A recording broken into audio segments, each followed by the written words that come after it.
In college, I, 47 male, pursued a bachelor's in computer science, a bachelor's against my father's wishes to get a BBA in accounting. After I left for university, my parents told me to enjoy the experience and not worry about calling. When I returned home for Christmas, they were cold and didn't give me any gifts, saying, "You're an adult now, you shouldn't expect presents." When the school year ended, I called my parents and got a disconnected number prompt. I tried several times, but each time it was the same. I panicked and eventually called my grandmother. She told me my parents had moved away, and she had their new number but wasn't supposed to give it to me until I finished university. She then hung up, leaving me with no money and nowhere to go. I had to sell all my belongings quickly because I had no place to store them or money. I was homeless for a month before a university professor recognized me on the streets and offered me a place to stay until the new school year. That became my home during breaks until I finished university. I worked as much as possible, lived in the dorms and saved money. Since then, I've been extremely frugal. I limited my budget to less than 20% of my income and saved the rest. When I reached 3 times my yearly income, I started investing in the stock market. Even after 25 years and becoming a VP of a medium-sized software company, I still spend at most $30,000 a year. 2 weeks ago, while grocery shopping, I heard, "OP, is that you?" I turned around to see my mother. I managed to stay stone-faced and have a conversation with her until she eventually invited me for dinner that Saturday and gave me her number and address. I debated not going, but decided I finally wanted answers. It turns out my grandmother died 2 years after I left university, and no one knew how to contact me. They explained that after seeing me at Christmas, they realized I was still in a child's mindset and needed to grow up and learn to be an adult. After dinner and at least 3 bottles of wine, my dad said he'd decided to leave me behind when I was a spoiled little brat going to university for a hobby, not a career like he wanted. Being intoxicated, I rarely drink, alcohol isn't in the budget, I snapped at him, flaunting what my hobby had gotten me. I am a millionaire and can retire tomorrow if I want to. Telling them what I am worth was a big mistake I regretted, along with the hangover. 3 days ago, my father called and apologized before dropping the bombshell. My parents want to sell everything and go on a retirement cruise spree for 5 years, but are $2 million short. They want me to give them the money, saying, "We spent so much raising you and giving you the best. Look at what an amazing man you've become because of us." I said no and hung up. My parents have been showing up everywhere for the last 3 days, begging for my help. Today, my mother confessed she has dementia and maybe 8 years to live. This is her last wish. Am I the idiot for not helping my parents with their retirement dream? Never disclose your net worth. Not the idiot, but cut them off. They're terrible people. Dementia is no excuse. There's no predicted end date. That's a manipulative lie. Your success was despite them, not because of them. You owe them nothing. Your family left you stranded and homeless. They didn't even give you a contact number. You became the person you are because of your efforts. Massive kudos to you for what you've achieved. Let them go fund their own dream. I think your parents found out about your software company and your mother was setting you up, making you vulnerable to their manipulation. Better spend your money honoring the professor who housed you. Agreed. Hope he doesn't fall for his parents' antics. And the emotional neglect is still trying to beat him down. His mom told him her dying wish was to get $2 million even if she had to take it from him, so she could leave to cruise for 8 years before she might die, when it should be to spend all of her coherent time with her son whom she loves. Nope, she couldn't say that. Good point. You could tell them to use all the money they save by not letting you live with them between semesters, not giving you birthday or Christmas presents, and cutting you out of their lives entirely. They don't deserve a penny of your hard-earned savings. As for your mother's alleged dementia, I don't believe a word of it. They made up a sob story to try and grab all your money. Cut them off the way they cut you off. My 35 male family was supposed to go on a beach house vacation with my sister's 28 family and our parents 2 weeks ago. I organised the trip and ran the rental decision with my sister. This trip was supposed to be our treat to our parents too, and they were not expected to pay. The expected cost of the rental was 10 grand, so 5,000 each. I do make significantly more money than my sister. My sister has a dog and she described it as her world. It predates even her husband in her life. It was 8 years old and she had it since college. She got it when she was a puppy. It had a health issue about 6 weeks ago and my sister spent $12,000 to try and save the dog. A little over a week before the vacation, the dog passed. My sister was devastated and is still a wreck. She pulled out of the trip, citing the dog's death. My family and parents still went on the trip. When my sister pulled out, it was too late to downsize to a cheaper house. For me, simply put, the trip was awesome. Post-trip, about a week ago, in talking with my sister, I told her I still expected her to pay the $5,000 for her share of the rental. It wasn't my fault she pulled out, and frankly, I didn't think she needed to cancel the whole trip over the dog. She flipped out, saying I was heartless and to make this request while she was grieving was mean. I tried to calmly explain that I wasn't about to eat the full cost of the house on my own. She says she shouldn't have to pay because she didn't go. She also said I could afford it. She was getting emotional and claimed I hated her dog, which is true, I didn't care for the damn thing, but I never brought that up at all to her during everything going on. She said she spent the vacation money on her dog. I said I would work with her to get paid back. She called me an idiot and hung up. Since that convo, I've texted her checking in. I only asked about getting paid back once more. I'm trying to be respectful, but also I want my money. Am I the idiot? Does it make sense for you to get reimbursed? Generally, yeah. But this is a family member who is grieving and who had to back out due to the cost of medical bills. She wanted to go, but she literally couldn't afford it anymore. This isn't a lack of planning on her part, nor is it carelessness. You said you make significantly more money than she does too. You are the idiot. LOL, $5,000 is a lot to lose even though he makes more money. Are we just expecting people to cover for us now because they earn more? What a weird take. Not the idiot, but why the heck does everyone not seem to ever learn that you never book a shared expense until after everyone has paid you for their share so that they cannot back out and not pay? Exactly. I planned a big family vacation. There were 15 of us. I found the rental. I made everyone pay me before I booked it. I made sure they were all aware that if they backed out, they were not getting a refund. It wasn't fair to make everyone pay more when they'd agreed to a certain amount. One person backed out and she had to pay the cost. She didn't expect a refund. Her sister used the money to try to save her dog's life. He should have covered the costs for that alone, and the sister didn't go on the trip. Empathy. I mean, saying she didn't have to back out because of the dog's death is a pretty insensitive thing to say, dude. You are the idiot because I bet if you weren't such an idiot about it, she'd have an easier time seeing your perspective. My wife, 36 female, and I, 35 male, have 2 kids, a tween female and a male pre-tween. We live in a school district that already started school, and our kids have been in classes for about 2 or 3 weeks. Our daughter has been having an issue with her lunch being stolen a few times a week. The school offers breakfast and lunch, but it isn't free. We always put money in accounts for the kids in case they want to eat school lunch instead of what we pack for them. So our daughter doesn't go hungry even if her lunch is taken. She also doesn't have any dietary restrictions.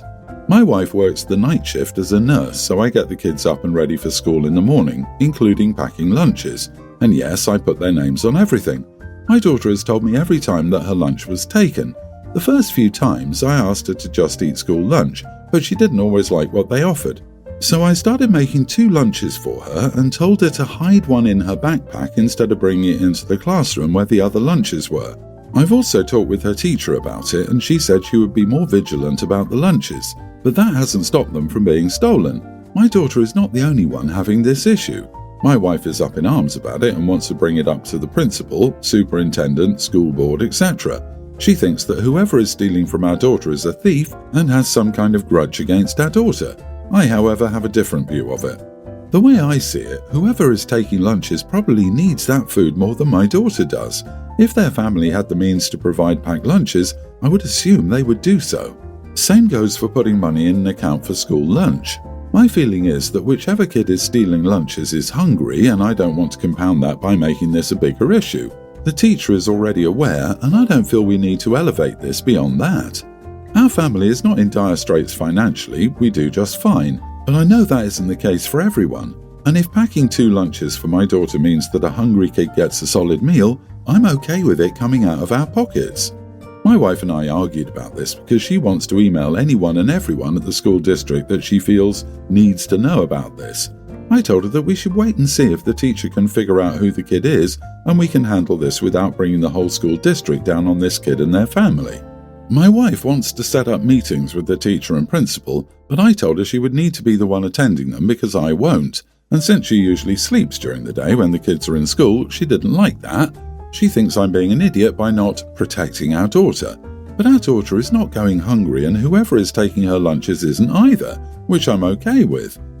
You are the idiot. It's okay to steal if you need it more is not a good lesson for your child or other children. Would it be okay for someone to come steal your car because they need it more? What about your wallet? What if they stole your daughter's backpack or coat?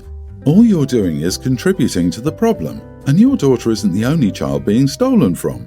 What if one of the other kids can't afford school lunch and is going hungry? The stealing child may be taking from someone who needs it even more than they do. This needs to be handled at an admin level, so the next step is to meet with the principal. Here's the problem I see with your approach. If it isn't discovered who's stealing lunches, then they can't receive more assistance than stealing lunch. If this child is in a neglectful situation, it would be far better to know who the child is so the school can step in and offer actual assistance. I don't think you're an idiot, though. I believe you have a kind and generous heart. I think this situation needs to be escalated. This kid needs help and won't receive it if their identity remains a mystery. When I was in grade 3, one of my friends told me that he had a Pop-Tart for lunch. He was so excited about his Pop-Tart and he kept talking about it. So I entered the boot room, opened his backpack and stole it. My family isn't poor at all. Also, I'm surprised people don't remember that taking someone's lunch money is the bullying trope. I, 30 female, and my husband, 32, have been trying for a baby for 8 years. After 3 failed IVFs, 2 losses, and many doctor's appointments, we are finally pregnant with our rainbow baby. We are so grateful, yet cautiously optimistic. I've always been super close to my in-laws and have never had any issues with them. In fact, they've been like a second family to me, especially my sister-in-law, 35. She's been there for us through this infertility journey more than anyone else we know, and, as you can imagine, she's wanted to celebrate this time with us. She begged us to do the gender reveal, and we told her several times that we wanted to keep it intimate and just immediate family. We weren't ready to announce our news to anyone just yet because I suffered from anxiety and PTSD from our previous losses. Our gender reveal day came, and despite our clear request for it to be just family, she invited some of her friends, friends of the family, and her husband's family. I was visibly upset and tried to hold it together until after the gender reveal to cry it out because I didn't want to cause a scene. I felt like I couldn't even enjoy my own gender reveal. I told my husband how I felt and he agreed that we should confront her about it. When we did, she took it very personally and felt we were being ungrateful and unfair. She said she put a lot of thought into our gender reveal and just wanted us to feel celebrated after all these years. She thought, the more people, the merrier. I told her we were grateful, it was just that we had only one request that she completely disregarded and that she had to understand how this could have upset us. But she insisted that we were being too much and even rude for coming at her instead of thanking her. So am I the idiot for being unappreciative and upset, or is she for not respecting my boundaries? Not the idiot. She is extremely disrespectful to you and your husband. She's making it all about her. I wonder if she's jealous of you in a way, feeling like she should always be the center of attention, but you tend to be jealous because of your challenges in trying to conceive, not that you want to be. She likely volunteered to throw a gender reveal party, to be at its center, and to bask in the glow of the event. It was really her party for herself with you as the excuse, so your wants and needs didn't matter to her. She is an enormous idiot, and you may want to go no contact with her, at least until you have a successful delivery. I wish you and your husband the best. The fact that she invited her friends and in-laws says it all. Sister-in-law is like, it's all for you. All these people who have nothing to do with you came to celebrate you and your baby. Let's find out if I'm going to have a niece or a nephew. Yay me. What's wrong with her?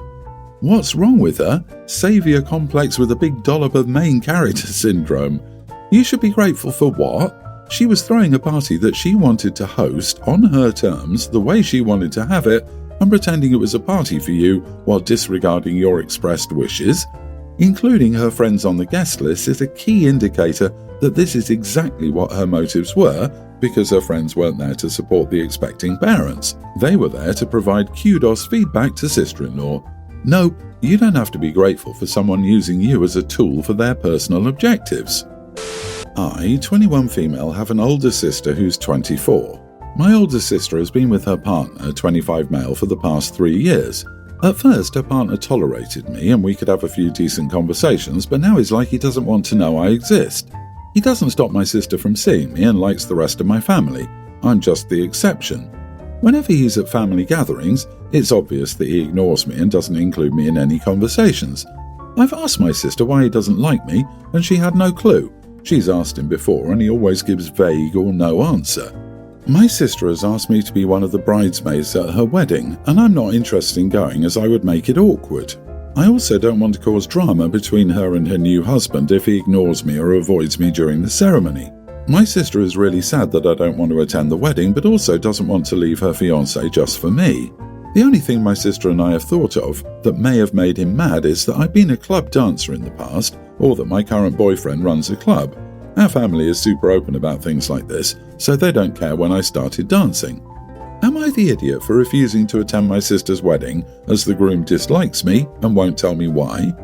My brother-in-law and sister-in-law have been married for over 30 years. He doesn't particularly like me and vice versa, but he's only been rude to me twice and my sister shut that down immediately. We see each other regularly for family occasions and just exchange basic pleasantries, i.e., how's work? Gee, the weather has been crap, etc., then talk to other people. I was one of the bridesmaids and we managed to keep interaction minimal but pleasant for my sister. If your brother-in-law can't even do that, then absolutely not the idiot, but he totally is one. I'm disappointed in the sister too. I couldn't get married to someone who can't be civil nor explain his disdain for a close family member. I mean, I personally don't get it, but I think the club past present from Opie's boyfriend is very likely the cause. Maybe the sister's partner was a club regular when Opie was a dancer. That could be it. He recognized her and she didn't. Maybe he finds her more attractive but must avoid her so that his true feelings don't surface in front of anyone. Or maybe he's insulted she doesn't know who he is. The ego of some men who think club dancers actually like them and have a connection is ridiculous. Opie, go to the wedding, have a blast with your fam and stay out of his way. He can like or dislike as much as he likes, but not attending will validate him and strain your relationship with your sister.